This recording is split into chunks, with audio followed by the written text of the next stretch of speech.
Fala pessoal, tudo de boa com vocês? Vídeozinho de hoje é aquele básico para responder várias perguntas que vocês mandaram aqui no meu Instagram. O arroba tá aqui, beleza? Tanto no meu Instagram quanto no meu Twitter. Então segue lá para na próxima vez que eu abrir caixinha de perguntas você mandar a sua pergunta caso você queira, beleza? Sem mais enrolaçãozinha, deixa o like já logo, cara, e vamos pro vídeo que tem várias perguntas. O SM Silva 28 mandou: melhor e pior lembrança com o futebol. Melhor é bem fácil de responder, né? Sem dúvida alguma para um flamenguista, a Libertadores de 2019, a final da Libertadores, né? Os dois gols do Gabigol contra o River Plate. Acho que para qualquer flamenguista dessa geração mais recente, tirando a galera que viveu os anos 80, essa de 2019 vai acabar sendo a melhor lembrança com toda certeza. E a pior lembrança, cara, essa aí tem uma concorrência boa, porque se for falar assim em relação ao Flamengo, acho que a pior lembrança que eu tenho do Flamengo, cara, foi aquela eliminação na fase de grupos da Libertadores contra o San Lorenzo, cara, em 2016, né? 2017, aliás, a gente tava bem empolgado em 2017 com o time do Flamengo e parecia que a classificação para o mata-mata da Libertadores já estava certa, e aí o Flamengo tomou aquela virada do São Lourenço, o Atlético Paranaense venceu outro jogo e o Flamengo acabou sendo eliminado. Aqui dali foi um baque tremendo. Tipo assim, tem vários outros, né? Tem aquela eliminação com o gol do Emelec, né? Que o Flamengo foi eliminado com o Léo Moura dando entrevista, que dali também foi terrível. Várias brigas contra o rebaixamento que eu também já vi o Flamengo fazer. Mas essa de 2017 de São Lourenço doeu, cara, porque assim, é diferente quando você sabe que o seu time é uma merda e que ele não vai brigar por porra nenhuma, né?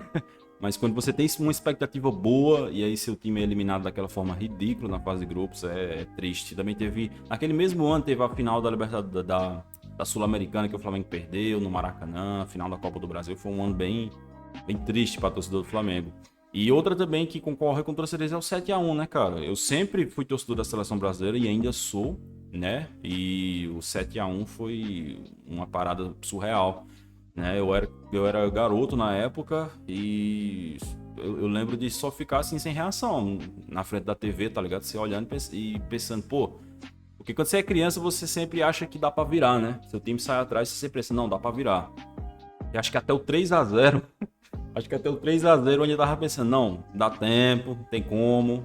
Mas acho que quando chegou no quarto e no quinto gol, né, que foram bem próximos um do outro, a ficha começou a cair que já era, né? Não tinha mais como. Também é uma péssima lembrança que eu tenho com futebol. O Soboslai Underline Mil Grau perguntou: quem foi melhor, Griezmann ou Neymar? Cara, vocês sabem que eu sou muito fã do Griezmann, né? É um dos meus jogadores favoritos, com toda certeza, mas eu não sou clubista a esse ponto, cara. O Neymar foi bem melhor que o Griezmann, né? O Neymar, quando estava apto a jogar futebol, quando estava interessado no futebol de verdade, foi um dos melhores jogadores que eu vi jogar, com toda certeza. Para mim, não tem nenhuma comparação dele com o Griezmann. O Rafael Underline 1011 RBS perguntou: Foden é melhor que o Haaland? Cara, porque assim, essa questão de melhor é difícil, cara. Eu prefiro o Foden como jogador. Porém, como são jogadores que fazem coisas diferentes em campo, a gente tem que analisar eles pelas suas funções, né? O quão eles são bons exercendo os seus papéis. E aí eu acredito que o Haaland, como centroavante e homem de área, ele é mais impressionante do que o Foden fazendo o que ele costuma fazer, que é ser um meio atacante, às vezes um ponta, né? Então, apesar de eu preferir o Foden como jogador, eu acho que o Haaland é melhor, de maneira geral. Lucas Underline Santos 0616 perguntou: quem ganharia um confronto direto entre o Manchester City e o Bayer Leverkusen, né? O Leverkusen fazendo uma temporada fantástica agora em 2023-24. Apesar de tudo, cara, eu acho que o Leverkusen não tem comparação com o Manchester City, com todo carinho, porque acho que o trabalho do Guardiola é melhor, é um trabalho mais duradouro, é um trabalho que tá aí há muito mais tempo, né? Os caras são todos acostumados a jogar no sistema dele, e os jogadores do Manchester City também são melhores. Eu acho que tem alguns poucos jogadores ali do Leverkusen que talvez conseguissem uma vaga no City, por exemplo, o Frimpong. Eu acho que o Frimpong hoje jogaria como lateral direito do Manchester City. O Florian Wirtz, talvez ali, mas é porque ele ia chocar com o De Bruyne, com o Foden. Sinceramente, também não sei se pegaria lugar. Então, acho que o City ainda é bem mais forte que o Leverkusen, embora o Leverkusen tenha espancado o Bayern de Munique. Hoje existe uma diferença brutal entre o Bayern de Munique e o Manchester City. Então, acho que nesse confronto direto aí, se fosse de volta, por exemplo, acho que o City venceria as duas. O Léo Underline Sanoli perguntou: qual o maior time de Portugal na sua opinião? Cara, com todo respeito para os torcedores do Sporting, eu acho que nessa fica entre Porto e Benfica, e aí entre Porto e Benfica, eu acho que o Benfica é maior.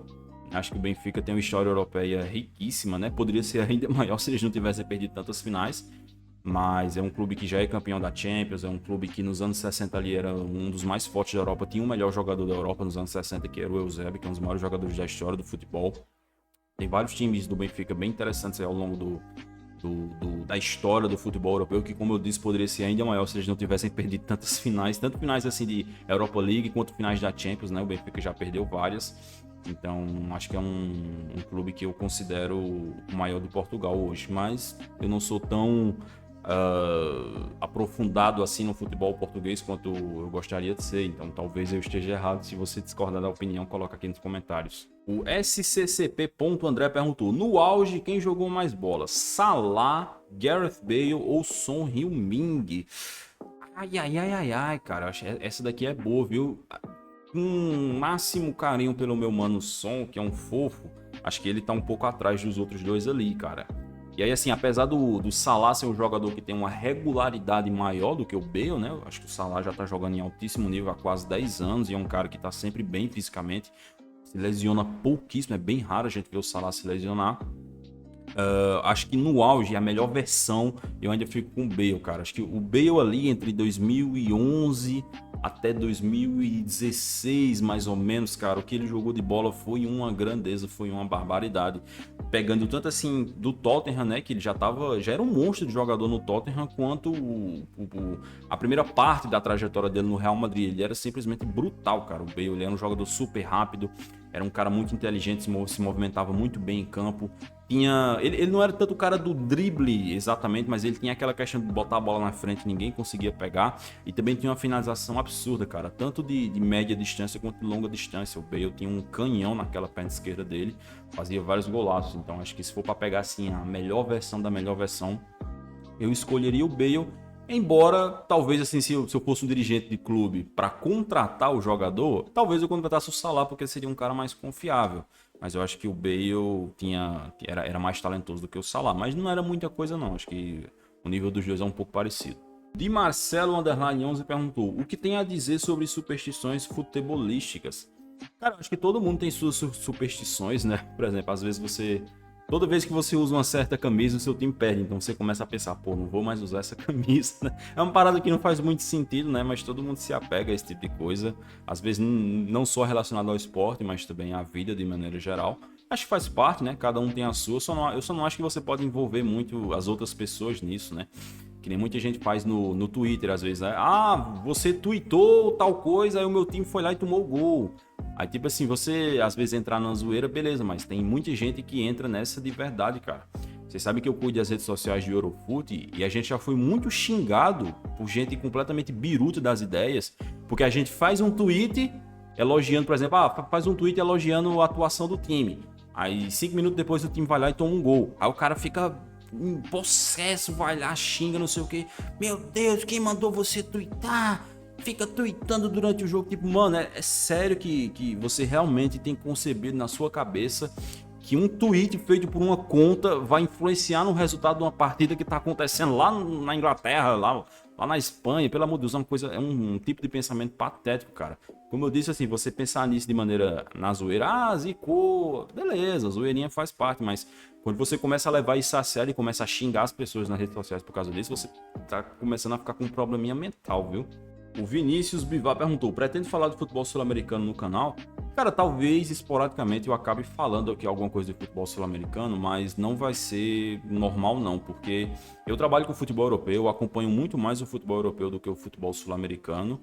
Então eu não tenho tanta propriedade assim para falar do futebol sul-americano quanto eu gostaria de ter. Então pode até ser que saia algum vídeo, quando rolar alguma coisa muito importante, tipo jogos importantes da Libertadores, do Campeonato Brasileiro, mas não vai ser comum não.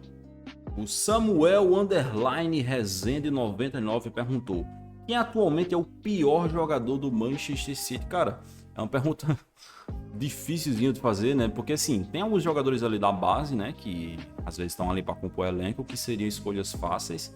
Mas perguntando assim dos jogadores principais do elenco, olhando assim de maneira geral, o pior jogador do City é difícil responder porque, pô, é o Manchester City. Só tem jogador de alto nível, não acho que tenha necessariamente um jogador ruim no Manchester City. Mas talvez o menos bom, cara, exercendo a sua função nessa temporada, eu acho que o que eu tô achando menos bom é o Matheus Nunes, embora seja um jogador talentoso, jovem. Eu acho que ele não tá fazendo uma temporada muito boa pelo Manchester City, pelo menos não pelo meu gosto. Eu sei que tem muita gente aí que gosta do futebol do Matheus Nunes, e como eu disse, eu acho que ele é bom. Talvez na próxima temporada ele, já adaptado, consiga jogar bem melhor, mas nessa temporada eu acho que o jogador que mais destoa é o Matheus Nunes. O Underline Pierre perguntou: existe alguma chance do Bayern de Munique vencer a Champions nessa temporada? Cara, chance sempre tem porque é futebol, mas eu acho que a grande chance que eles tinham de realmente vencer era ter demitido o Thomas Tuchel ali na hora que perderam para a Lazio no jogo da ida. E aí trazer um outro treinador e quem sabe com aquela injeção de ânimo ele conseguisse motivar os jogadores para tentar depositar todas as forças, o foco ali no mata-mata da Champions, né? Deixando a Bundesliga já de lado. Mas já que eles decidiram continuar com o Tuchel até o final da temporada, não acho que tenha nenhuma chance, né? Eu tô gravando esse vídeo no dia da eliminatória da volta contra a Lazio, então não sei nem se eles vão passar da Lazio, né? Mas caso passem da Lazio, eventualmente vão pegar ali algum time melhor, provavelmente, tipo um Arsenal, se o Arsenal conseguir passar do Porto, né? O Manchester City, o Real Madrid, e aí eventualmente vão acabar sendo eliminados. Não consigo ver esse time com o Tuchel indo longe, não. André Underline G Underline D mandou aqui: define as 5 forças da natureza do futebol. Acho que essas 5 forças seriam a zebra, né? Como você já citou aqui, a camisa pesada são 2 delas. Aí tem a lei do ex, que também é uma força da natureza, com toda certeza. A pipocada é uma força da natureza, cara. Muitos jogadores aí, às vezes até times inteiros são alvejados pela pipocada e acabam entregando a paçoca ali. E o gênio, né? Acho que o gênio, né? O jogador genial, ele é uma força da natureza, cara. Quando o jogador genial tá no dia dele, muitas vezes, não importa o quão bem o seu time seja treinado, quão bem eles estejam jogando, não dá para segurar. A gente já viu vários exemplos disso ao longo do futebol, como os gênios são capazes de definir em torneios, campeonatos. Então acho que é a quinta força da natureza, assim. Tuga Underline Fute Oficial mandou aqui: pergunta polêmica: qual campeonato é melhor, o português ou o brasileiro? Abraço Portugal, abraço meu querido, abraço para todo mundo aí de Portugal que assiste tanto aqui quanto lá no Eurofute. Valeu pelo carinho. É uma pergunta realmente polêmica, porque não importa o que você responda, sempre vai ter muita gente discordando. Mas eu acho que são campeonatos que têm um nível parecido, cara, sinceramente. Tanto o campeonato português quanto o brasileiro tem uma característica, que é que tem alguns times ali muito fortes, muito ricos, né? Que tem um poderio financeiro muito acima dos outros, e vários times bem ruins, bem abaixo da média. Eu acho que em termos de competitividade, eu acho que o campeonato brasileiro é mais competitivo do que o português, né? Eu acho que a diferença de Sporting, Benfica e Porto, e talvez até Braga ali um pouquinho, mas ainda longe dos 3 grandes, para o restante do campeonato, eu acho que é muito maior do que a diferença, por exemplo, de Palmeiras, Flamengo, Fluminense, Atlético Mineiro, esses times aí para o restante. Então eu acho que em termos de competitividade, com entretenimento, eu preferiria o Campeonato Brasileiro, mas como eu sou brasileiro, obviamente tem um bias ali envolvido, né? Mas acho que tem um nível parecido, sim. Albert6565 perguntou: quando você começou no Eurofute, você tinha quantos anos? Cara, acho que eu tinha em torno de 19 anos, mais ou menos, porque eu comecei a fazer parte do Eurofute em 2017. Temporada 2016-17. Eu não me lembro exatamente se foi em 2017 ou se foi no final de 2016, mas eu sei que foi na temporada 16-17 que eu entrei pro Eurofute. Na época era só o perfil no Twitter, bem pequenininho, com alguns 4 mil seguidores, alguma coisa assim. Então eu tinha ali em torno de 18 para 19 anos, mais ou menos, cara, quando eu entrei pro Eurofute. Luiz.Gustavo Vieira perguntou: acha que o Inzaghi tem cancha para ser um treinador geracional, né? Perguntando aqui sobre o Simone Inzaghi, treinador da Inter. Cara, eu acho que tem sim, com toda certeza, porque o Inzaghi é um cara que tem uma boa idade para treinador, né? Um treinador jovem ainda, 47 anos de idade. E ele já tem 2 excelentes trabalhos na carreira, em especial o de agora, né? Ele tem um trabalho muitíssimo bom na Lazio, que ele chegou até a brigar ali para ser campeão italiano na temporada 2019-2020. E tem agora o grande trabalho da sua vida, por enquanto, que é esse trabalho na Internacional, em que ele já ganhou 2 vezes a Copa da Itália, já chegou numa final de Champions e agora vai ser campeão italiano nadando de braçada de forma avassaladora com a Internacional.